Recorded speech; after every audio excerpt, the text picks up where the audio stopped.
সেদিন যদি তুমি রাজি হয়ে যেতে তাহলে আজ তোমার পিছু টান থাকতো না যুবরাজ। তুমি ঝাড়া হাত পায়ে অপরূপার কাছে যেতে পারতে, আর অপরূপাকেও এত যন্ত্রণা সহ্য করতে হতো না, আর তোমারও অপরূপার ভুল ভাঙানোর জন্য অভিমানে আত্মহত্যা করার চেষ্টা করতে হতো না। এক্স্যাক্টলি। আমি তো তোমার কাছে কোনো কিছুই হাইড করিনি তাপস্যা। আমি হাইড করেছিলাম, আর সেটাই হলো আমার জীবনের সব থেকে বড় ভুল যুবরাজ। কি হাইড করেছিল? আমি হাইড করেছিলাম যে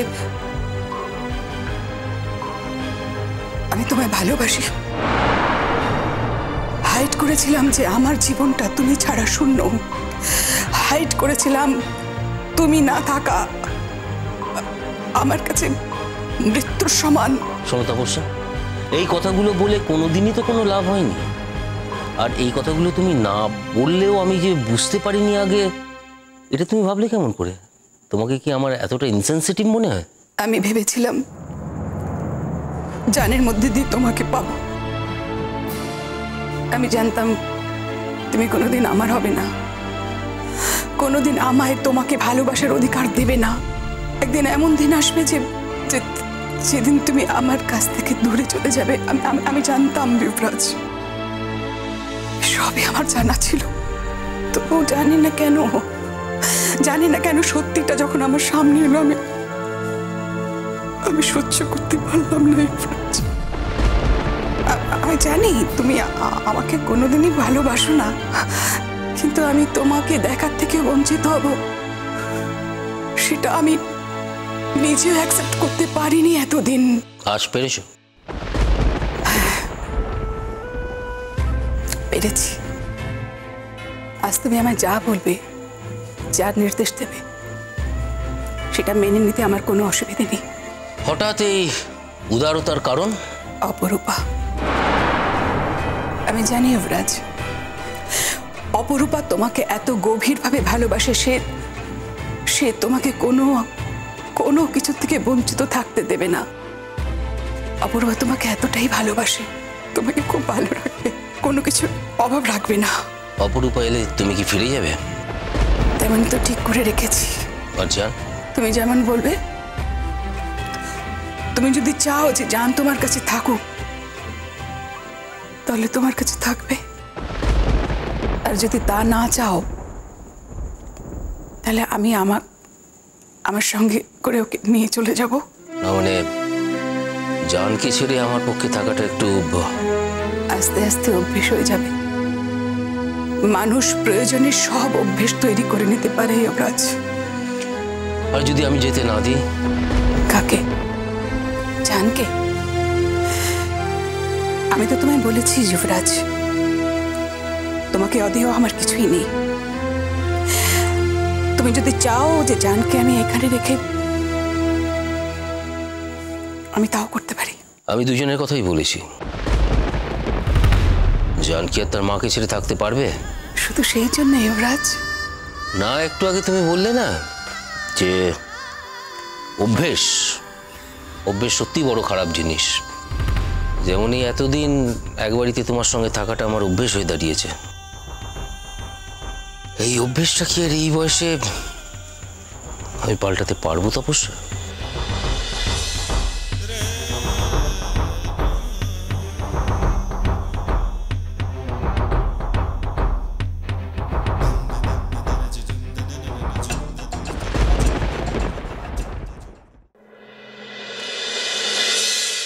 আমি তোমাকে বারবার বলে দিয়েছিলাম তুতুলের খেয়াল রাখতে। যদি নাই রাখতে পারবে তাহলে তুমি এখানে এলে কেন? আমি তো জোর করে তোমাকে এখানে আসতে বলি। তুমি নিজে থেকে এখানে এসেছিলে যাতে তুমি তুতুলের খেয়াল রাখতে পারো। কেমন খেয়ালটা রাখলে তুমি? কেউ এখান থেকে চলে গেলে তুমি জানতেও পারলে না? তোমার কোনো আইডিয়া আছে তুতুলের এখান থেকে চলে যাওয়াটা কতটা রিস্কি হতে পারে? আর এই আম্মা, ওদের তো একটা ফোনও নেই যে ওদেরকে ফোনে ট্রেস করবো। এখন আমার মাথায় ঢুকছে না আমি কি করবো একটা কোনো হদিশ বার করবো। Ayush, I am sorry. আমি সত্যি বুঝতে পারিনি তুতুল এইভাবে বাড়ি থেকে বেরিয়ে যাবে। বিশ্বাস করো, ইনফ্যাক্ট আমি যদি বুঝতে পারতাম, আমি তো তাহলে তুতুলের কাছেই থাকতাম। তুতুলের ঘর থেকে আমি কখনো বেরোতাম না, ওর কাছেই আমি থাকতাম। আমি তুতুলকে বলেও গিয়েছিলাম যে আমি রান্নাঘরে যাচ্ছি। আমি তুতুলকে বলেছিলাম আমি ওর রাজাবাবুর জন্য খাবার বানাচ্ছি।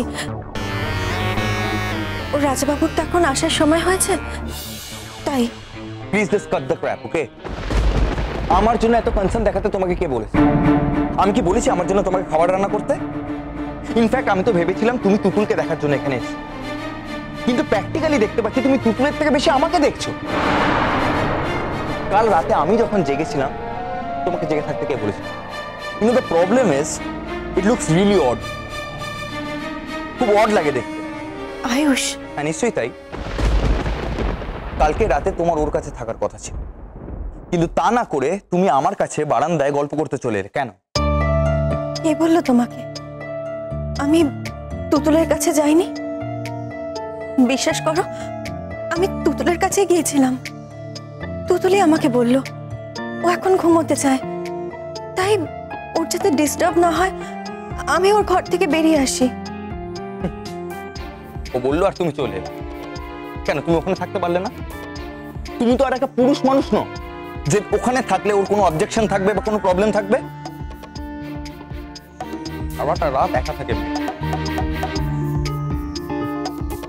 আমার যে কি টেনশন হয়, ওতেও পারি না ঠিক করে পুরো রাত।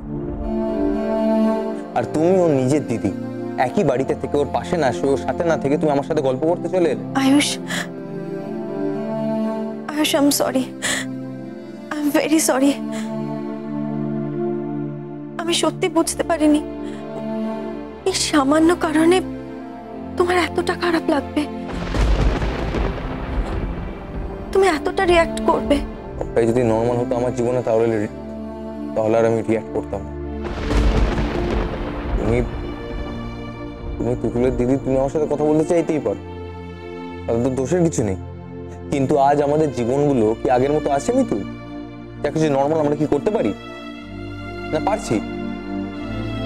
তাই যদি পারতাম তাহলে আমায় আমার মা বাবা, বাড়ি, আমার আত্মীয় স্বজন, আমার কাজকর্ম ছেড়ে দিয়ে আমার বউকে নিয়ে ভাড়া বাড়িতে এসে থাকতে হতো। তাও আর যে বউ জানেই না আমি তার স্বামী। আমি তো একটা ক্রাইসিসের মধ্যে দিয়ে যাচ্ছি মিতু। আমি তো তুতুলকে ঠিক করে তোলার জন্য আমার জীবনটাকে পুরো বাজি রেখেছি। আর এই ক্ষেত্রে তোমরা যদি আমাকে সাহায্য না করো, না সাহায্য না করলে একরকম, আর যদি তোমরা আমার পাশে থেকে যদি আমাকে এইভাবে আমার অসুবিধে করো, আমায় ডিস্টার্ব করো, তাহলে তো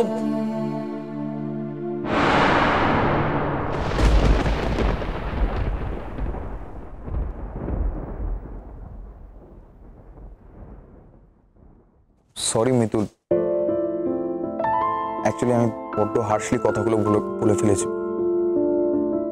আমি এতটা হার্শলি তোমার কথাগুলো বলতে চাইনি। প্লিজ আমার এখনের সময়ের কথাগুলো প্লিজ ধরো না। ভেতরে ভেতরে শেষ হয়ে যাচ্ছি আমি। কেন আয়ুষ? কেন মানে? কেন তুমি বুঝতে পারছো না? আয়ুষ, তুমি একজন ব্রিলিয়েন্ট অ্যাক্টর। সারা দেশের মানুষ তোমাকে এক ডাকে চেনে। তুমি তুতুলকে কেন্দ্র করে এইভাবে তোমার জীবনটা কাটিও না। তার মানে what do you exactly want to say? মানে তুতুলকে কেন্দ্র করে বাঁচতে পারবে মানে? Don't misunderstand me Ayush.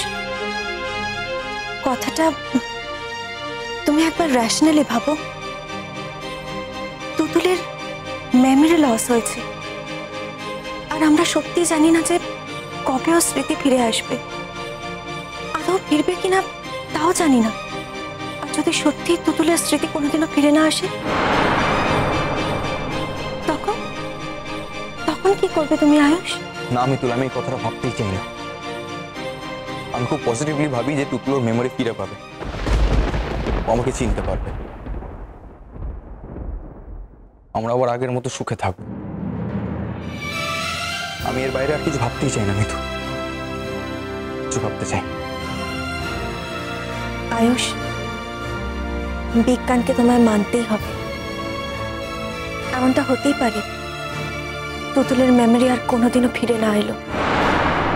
আর এমনটা যে হয় না তা কিন্তু নয়। এখন কি করবে তুমি আয়ুষ? এইভাবে কতদিন আর অগ্নি পরীক্ষা দেবে তুমি?